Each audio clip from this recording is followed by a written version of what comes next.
Alright, so kumusta mga idol? Ito na, nakauwi na tayo sa Manila. Galing tayo sa Mindanao. Inaabot tayo ng 11 days na paghala-gala dyan. So nakauwi na tayo mga idol kahapon lang. At kung napapansin nyo, hindi natin gamit ngayon si Airblade. Syempre 11 days natin siyang sinabak sa bakbakan, kaya pinagpahinga na muna natin siya. Yung gamit natin ngayon ay NK400. So bago ko i-play mga idol ang part 5 at huling video ng aking Mindanao Travel Adventure, gusto kong magpasalamat sa lahat ng nanood mula part 1 hanggang part 5 hanggang ito sa video ko na ito. Salamat mga idol. At sa mga nag-subscribe sa aking channel, maraming salamat po sa pagsuporta nyo. Nakakatuwa dahil nakikita ko na unti-unting nag-grow yung YouTube channel ko. Yung dating trip ko lang na pag-vlog, ito nakikita ko na kahit papano may progress yung ating channel. So umabot na tayo mga idol ng 3,000 subscriber. Lubos ako nagpapasalamat sa inyo mga idol. At kung bago ka pa lang napadpad sa aking channel at hilig mo yung gantong klaseng content mga idol, subscribe na din po, JM Travel Motovlog. Pakipindot na rin po ang notification bell para lagi po kayong updated sa mga susunod pang travel motovlog. At marami-rami pa tayong pagsasamahan, marami-rami pa tayong i-feature na tourist spot destination na pinagmamalaki ng isang lugar. Sobra akong natutuwa mga idol sa mga compliment, sa mga comment na nababasa ko. Lahat po yan mga idol na comment nyo sa aking video ay nababasa ko. Iniisa-isa ko pong basahin yan. At as much as possible, nire-replyan ko po kayo lahat. Kapag hindi po busy, nagre-reply po ako sa mga comment nyo. At marami pong nagpapa-shoutout. Kaya ito po, nilista ko po lahat mga idol, ang mga nagpapa-shoutout. Maghanap lang tayo ng medyo magandang spot. Hihinto tayo para mag-shoutout. So ito na, huminto lang tayo saglit kasi shoutout natin tong mga nagpapa-shoutout. Unang-una, gusto kong i-shoutout si Alexander Gael Repata, ang baby Gael namin. Mag-aral ka ng mabuti baby. Wag puro tablet. Puro ka tablet eh. Okay, so ito mga idol, mabilisang shoutout lang kasi medyo marami to eh. Shoutout Roniel Adriatico, shoutout Gladian Jiv Anches, Rogelio Teleros, Joe Motovlog, Georgionsky The Excalibur, X Airquebs Vlog, Mark Anthony De Guzman, Joslar Sorotri TV, Joe and Elvis Channel, Romulo Celis, Latagaw 15, Melody Ferrari, Tayuvers, Joe Magaride Moto, Reed Moto, Love Motour, Bertman Vlog, and last but not the least, Pipoy Palaboy. Shoutout sa inyo mga idol and salamat sa pagsuporta sa aking channel. So ito na mga idol, ipi-play ko na yung part 5 ng ating video. Tapusin nyo po para malaman nyo kung magkano yung total expenses ko sa loob ng 11 days na pagra-rides dito sa Mindanao. Okay, so ito na mga idol, pasok. Okay, so good morning mga idol. Nandito pa rin tayo ngayon sa CDO. At may pupuntahan tayo ngayon na tropa. May dadaanan muna tayo. Imimit natin itong president ng ARCPI CDO chapter. Sabi niya tapat lang daw siya ng SM CDO Downtown. So ito yon, SM CDO Downtown. Biglaan lang yung meet up namin nito ni Ka-Airblade. Ayun siya, ayun, nakita ko na dito.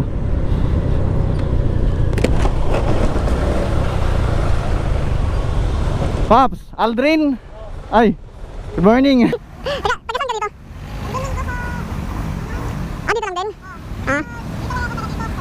Surigao. Galing ako doon kahapon. So, na-meet na natin mga idol yung president ng ARCPI dito. Kwentuhan lang ng konti kasi nagmamadali rin tayo dahil biyahe tayo pa Iligan City. Bago tayo pumunta mga idol sa Bukidnon, pupunta muna tayo dito sa Iligan City.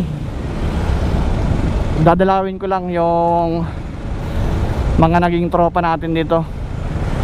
So babiyahe tayo ng 2 oras galing dito sa Cagayan de Oro City going to Iligan City. 2 hours yung babiyahiin natin. Kumusta ko yung mga naging tropa ko dito sa Iligan City at mga katrabaho ko na rin syempre.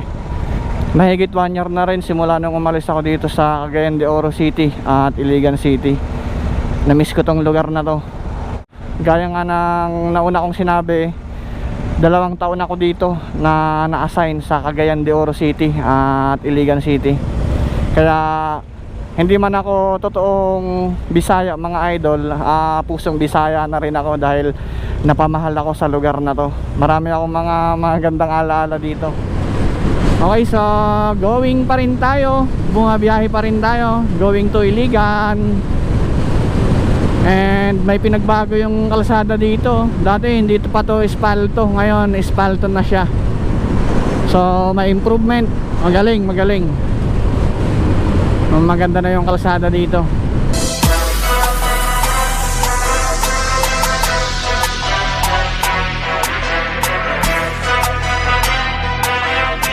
Okay mga idol, so after 2 hours of straight driving,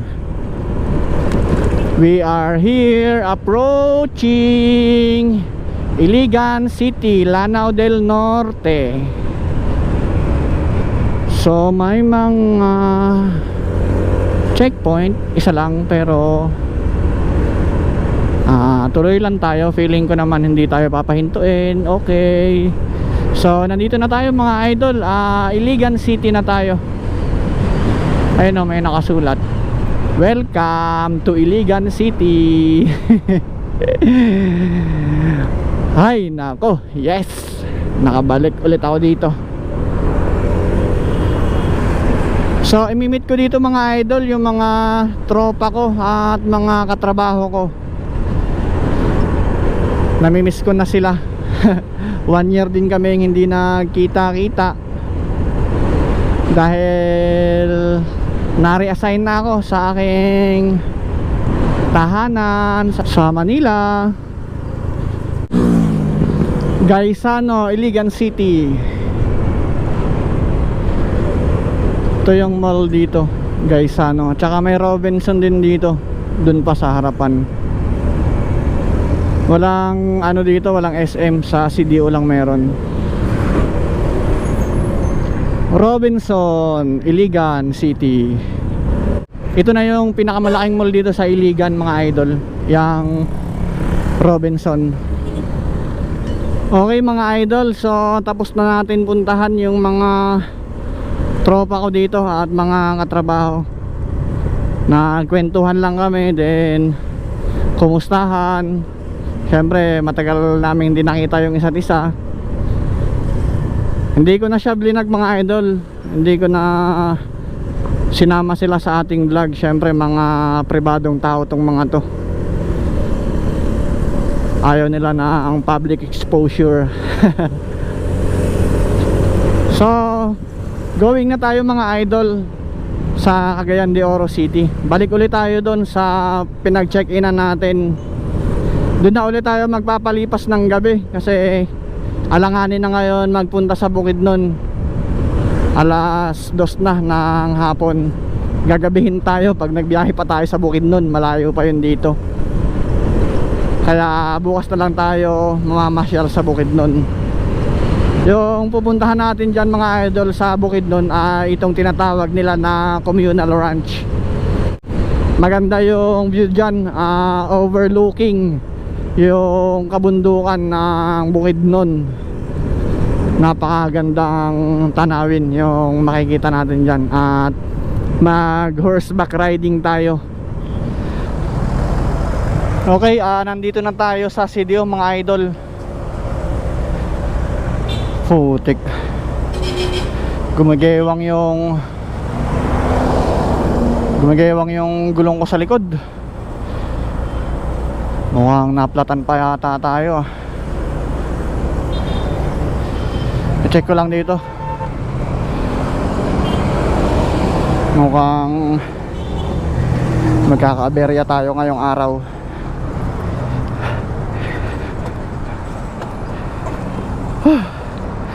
It was at this moment he knew. He fucked up. Ay putik. Flat nga. Nako. Ay nako. Napako. Nako, laki ng butas. Nadali ah. Buti na lang nandito na tayo sa CDO. Ay, pagka minalas ka nga naman ah. Kaya may vulcanizing dito. Tulak tayo mga idol. Hanap tayo ng vulcanizing. Ay nako. Nirunning flat na natin mga idol at hindi ko na kayang magtulak. Mahigit 1 kilometer na tayong nagtutulak. Masakit na yung katawan ko. Boss pa, vulcanize? Vulcanize? Doon? Thank you. Boss, nagpa-vulcanize kayo? Vulcanize? Vulcanize? Nabutas? Tubeless? Oh, check. Ito hindi ko alam mga idol kung bakit hindi tumalab yung tire sealant. May tire sealant yan. Bale ito mga idol yung tumusok sa gulong natin. Grabe, ang laking pako. Ay, okay, so okay na mga idol. Nagawa na yung motor natin. Ay, napaka-hassle lang ganito. Ginabi na ako. May pupuntahan pa sana ako ngayon sa CDO eh. Mag-iikot-ikot pa sana ako. Ginabi na tuloy ako. Okay mga idol, so bukas ko na lang kayo babalikan kapag papunta na tayo sa Bukidnon. So hanggang dito muna yung ibablog ko. Bukas na lang ulit. Okay, so good morning mga idol. We are leaving na CDO. Bye for now, Cagayan de Oro City. Bale 2 days tayo nag-stay dito mga idol sa CDO. Then kahapon pumunta tayo ng Iligan City. May dinalaw lang tayo ng mga tropa. So ngayon going na tayo sa Bukidnon Communal Ranch.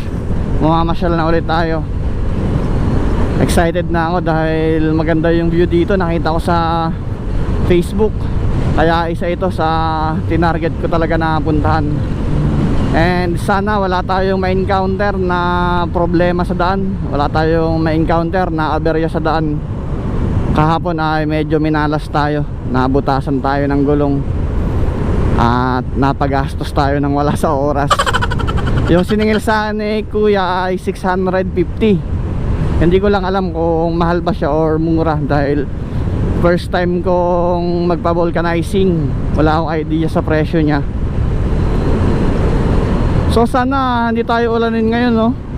Kahapon napakaganda ng panahon dito sa CDO at saka Iligan. Maghapong maaraw, hindi umulan. And hopefully ngayong araw ganun din, para hindi tayo mahirapan mag-travel. Hassle magsuot ng kapote mga idol. Napakainit, ang kapal ng kapote ko.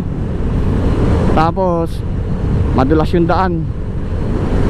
Medyo delikado. Lalo na dito pag inulan tayo sa Bukidnon. Puro paakyat yung daan dyan. So okay mga idol, update ko na lang kayo. At babiyahe na muna ako.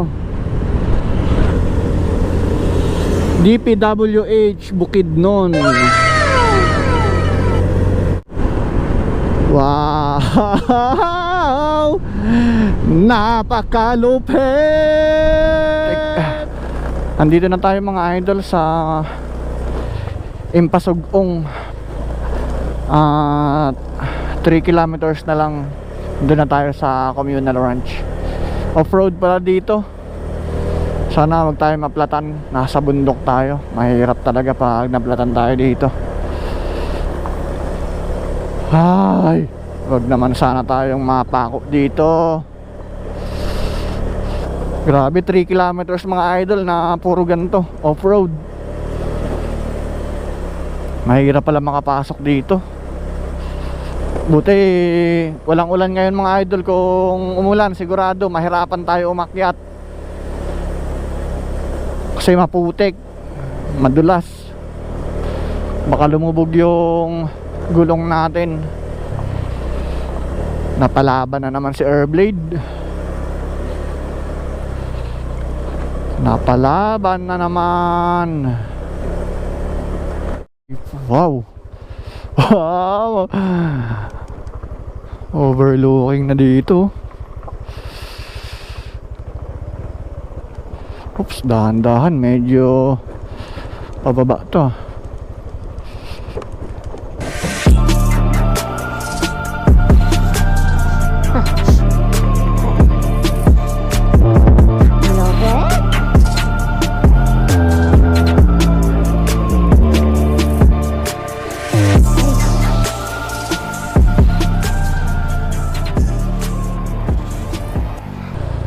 Dahan-dahan lang tayo mga idol. At kapag nagkamali tayo ng drive, ayun oh,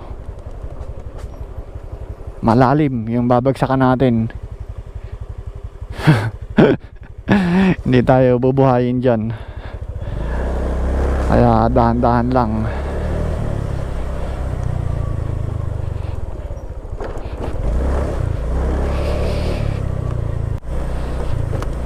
Hala!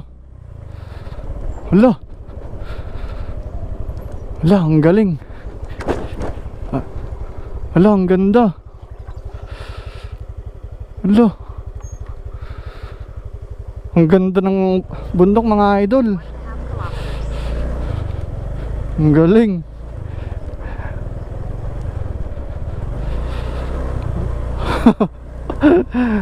Wow. Ay. Putik.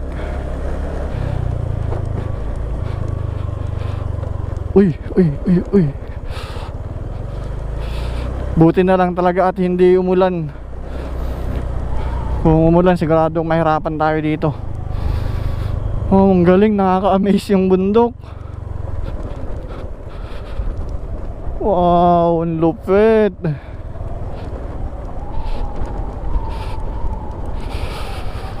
Ang galing, ang galing. Ang galing. Hello. Shit, hello. Ang ganda. Ayun mga idol, kita-kita na dito yung ano, yung man-made lake ata yan. Yan na yung ano, communal ranch. Diyan tayo bababa, punta tayo diyan. Ang ganda ng bundok. Hala.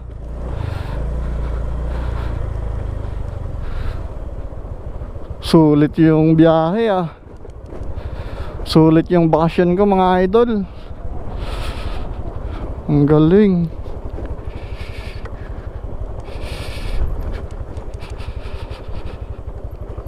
Sir, good morning. Bukas po yung communal ranch. Opo, communal ranch pero close ngayon sir. Pa? Close ngayon, walang... Close ngayon? Saan ba kayo galing? Sa CDO po. Saan ba kayo nakadaan dito? Dito po. Sa ano, poblasyon? Oo. Close ngayon? Bakit hindi kayo magsabihan na close ngayon? Ay. Sabi open nung pag-akit namin. So hindi sila tumatanggap ng ano ngayon, ng tourist? Hindi. Okay.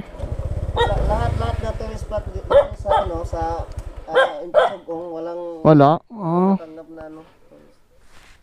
Okay. Thank you po. Sayang mga idol, hindi tayo makakapasok. Sayang talaga.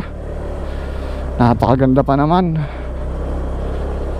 Sarado daw mga idol. Naku, sayang talaga. Pero babalik pa naman ako dito mga idol, pero next year pa magbabiyaheng Mindanao ulit ako. At sana pagbalik ko dito makapunta na tayo dito sa communal ranch. Ang ganda sana. Ay naku, nanghihinayang talaga ako. Uy. Hirap. Olats tayo dito mga idol. Hindi tayo nakapasok sa communal ranch. Sarado daw. Wrong timing yung punta natin. Pero mga idol, nagpalipad ako ng drone. Pagtsagaan nyo muna mga idol. Itong ano natin, puro drone shots lang. At ito yun mga idol. Suck me in small, breathe me in and let me go. Filling the lungs inside you, and the blackened eyes make my way into your mind. Just to know what you knew. Restless every time we start locking eyes. Lost control. Oh, it's paradise with honesty, but I'm in the dead of the night. Let the darkness take control.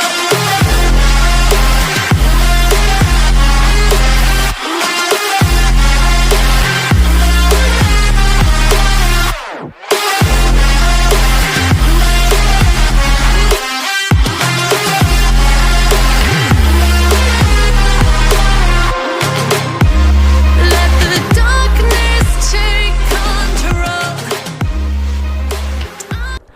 Oh, di ba? Ang ganda sana. Hindi lang tayo nakapasok pero okay na rin kahit papaano nakapagpalipad tayo ng drone. May mga kuha pa rin tayo. Pero maganda talaga mga idol kung nakapasok talaga tayo sa loob. Kasi nandun mismo yung rancho. Pero ganyan talaga. Nasa pandemic pa rin tayo. Kaya expect the unexpected. So move on na tayo mga idol. Masakit man sa kalooban na hindi tayo nakapunta, pero kailangan na nating mag move on. So next destination natin sa Claveria View Deck tayo. From here babiyahe tayo ng mahigit 2 oras. Doon yung sunod natin na biyahe. Okay mga idol, so mamaya na lang ulit update ko kayo. Woohoo! Wow. Wow.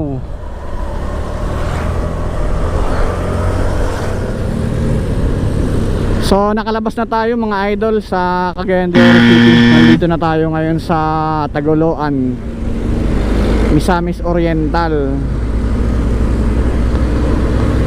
So going na tayo sa Claveria View Deck. Siya nga pala, kung napapansin nyo, mayroon tayong flag dito, Philippine flag. Syempre malapit na yung Independence Day sa June 12 na yan. At syempre hindi natin pwedeng kalimutan yung mga nagsakripisyo na buwis ng buhay para sa kalayaan, yung tinatamasa natin ngayon na kalayaan. At maraming salamat sa inyo mga bayani, Luzon, Visayas, Mindanao. Happy Independence Day sa ating lahat. Paakyat na tayo ng bundok mga idol. Doon tayo galing kanina. Ayun, Doon. Yan. Ito, ano yan, Tagoloan City. Then, doon sa bandang unahan, ay, yun. Cagayan de Oro City. Kitang-kita mula dito, yung Cagayan de Oro. Okay, so, biyahe na ulit.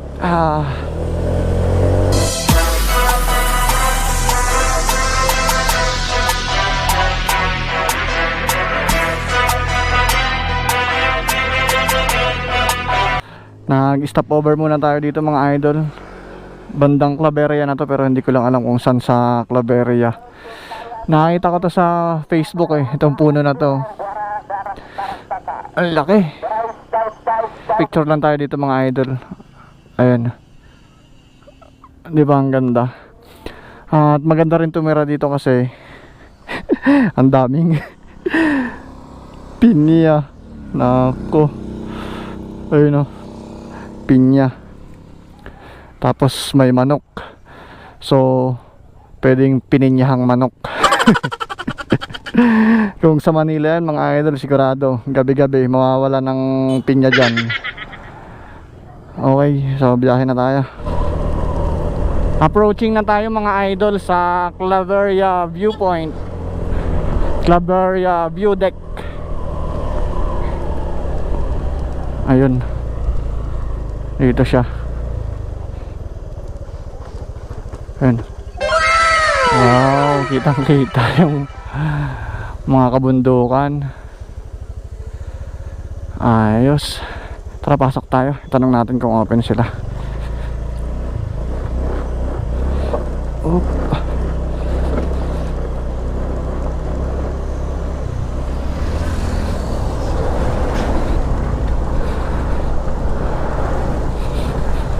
This way. Okay. Basta. Taura. Ah? Taura. Tauro. Saan yung parking? Dyan. Okay. Bawal pala pumasok sa loob yung motor. So dito tayo park sa loob. Ay, sa labas. Okay. So pasok na tayo. Nandito na tayo sa loob. Pababa na. Ang ganda oh. Overlooking.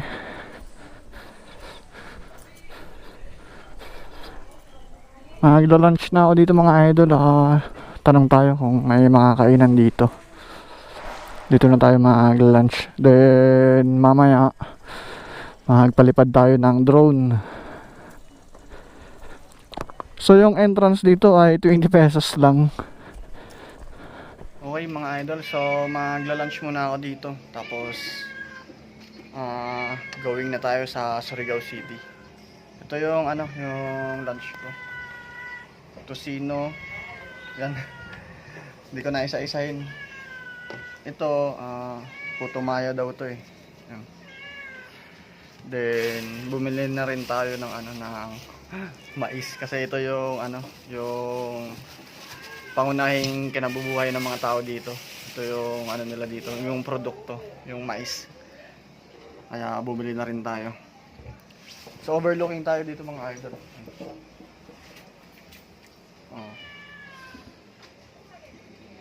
Kitang-kita yung mga kabundukan doon. Pero parang sa camera hindi kita, sobrang liwanag. Pero dito kitang-kita yung mga bundok. Tapos tayo lang yung tao dito.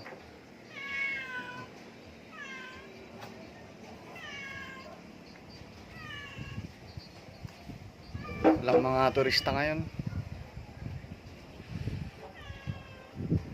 Okay, so mag-lunch muna ako mga idol. Mamaya na lang ulit. Honey, I'm a perfect 10. What does perfect even mean? Is there even such a thing? Oh, can we switch up all the rules and imagine a utopia? Darling, I'm just so fed up with these expectations. They keep weighing me down. My heart is begging me to get the hell out of my head. I wanna live inside the upside down. for a minute and pretend. Honey, I'm a perfect 10. Whoa, whoa. Honey, I'm a perfect 10. Whoa, whoa. And if I say it enough, it gets ingrained in my head, and I start to see. Honey, I'm a perfect 10. Honey, I'm a perfect 10. So paalis na tayo mga idol. Bye Claveria. So papunta na tayo nito mga idol sa Surigao City. And dito na natatapos ang ating Mindanao adventure. So mga idol, unang-una, thank you sa Panginoon natin at ginabayan niya ako sa aking biyahe. Inalayo niya ako sa kapahamakan. Naging masaya at successful yung pamamasyal natin. Although may mga na-encounter tayo na mga aberya, yung naplatan tayo, pero hindi naman ganun kagrabe. Sa mga magtatanong sa akin mga idol kung ano nga ba yung dala kong mga requirements sa pagpasok dito sa Mindanao at yung mga requirements na kailangan sa ferry. So yung dala ko lang mga idol ay valid ID and swab test result. Importante yan. Tapos may dala rin ako na health certificate. So yan yung dala natin. Pero so far hindi naman natin nagamit yan. Sa Del Gallego, sa Camarines Sur, yan. Diyan yung first checkpoint na nadaanan natin. Pero tinanong lang tayo mga idol kung saan yung punta natin. At sinabi natin sa Mindanao tayo. Hindi naman na tayo hinanapan ng documents. Pinatuloy na tayo. Then sa ferry, wala pong mga requirements na hiningi sa atin. So dito natin nagamit yung swab test result natin dito sa pagpasok natin ng Surigao City. Diyan, dahil pagpasok natin ay under sila sa MACQ. MACQ po yung lugar nila nung pagpasok natin diyan. Surigao City is Mindanao na po. So pag check-in natin, hinanapan tayo ng negative swab test result. Pero yung swab test natin ay expired na. Dahil 2 days lang po ang validity ng ating swab test. Sa Sorsogon pa lang mga idol, na stranded na tayo ng 2 days dyan.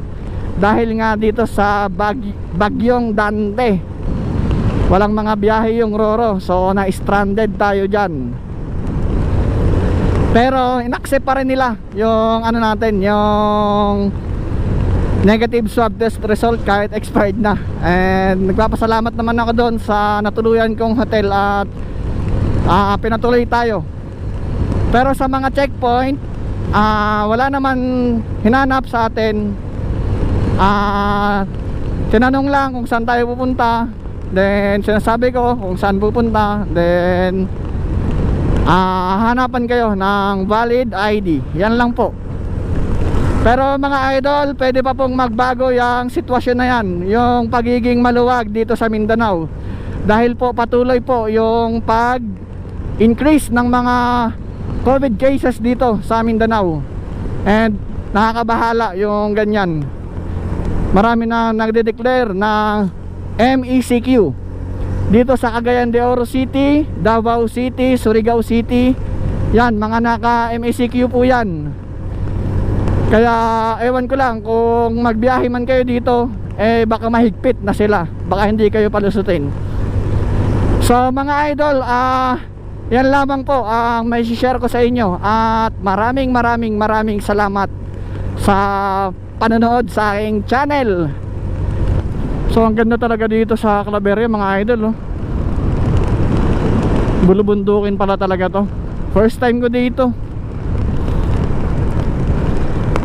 So magpapasalamat na rin ako mga idol at nakarating kayo sa parte na to ng video ko. Ibig sabihin ay tinapos nyo talaga yung aking vlog dito sa Mindanao adventure ko. So kung hindi ka pa nakasubscribe sa aking channel mga idol, pa-subscribe na lang din po, JM Travel Motovlog. Pakipindot na rin po ang notification bell para lagi kayong updated sa mga susunod ko pang travel motovlog. Hindi ako magsasawa mga idol na share sa inyo ang mga lugar na pupuntahan ko. At ito rin talaga yung adhikain ko na i-promote yung motorcycle tourism dito sa atin. Ito na mo naman no, nang dahil sa motorsiklo, yung agandang lugar na yan, nature, napakasariwa ng hangin napupuntahan natin.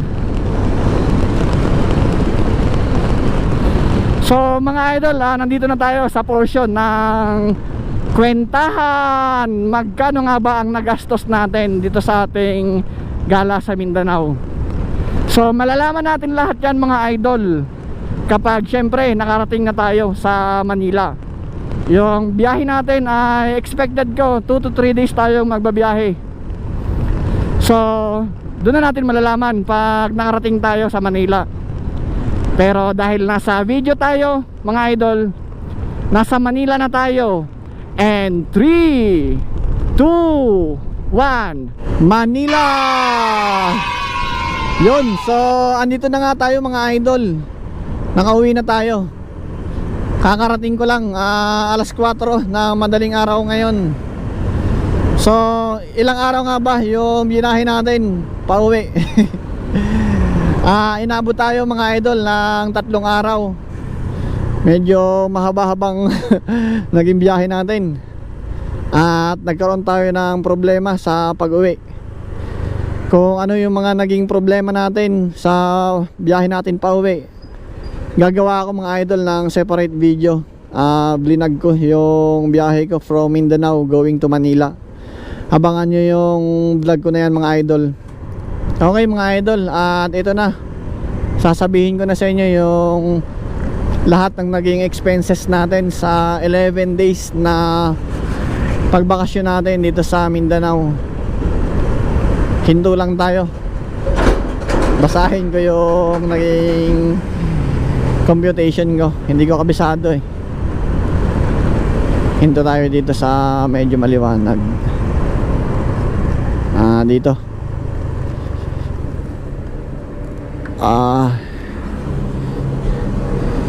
Nakakwenta ko na siya lahat.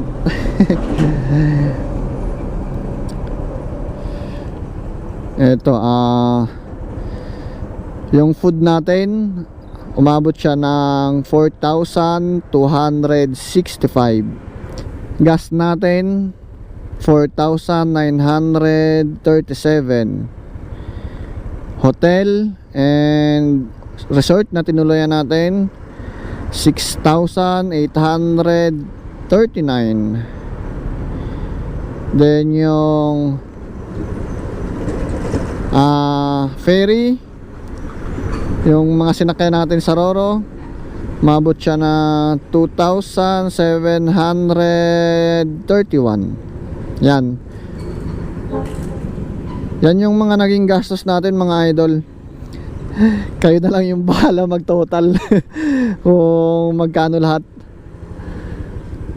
So paano? Hanggang dito na lang.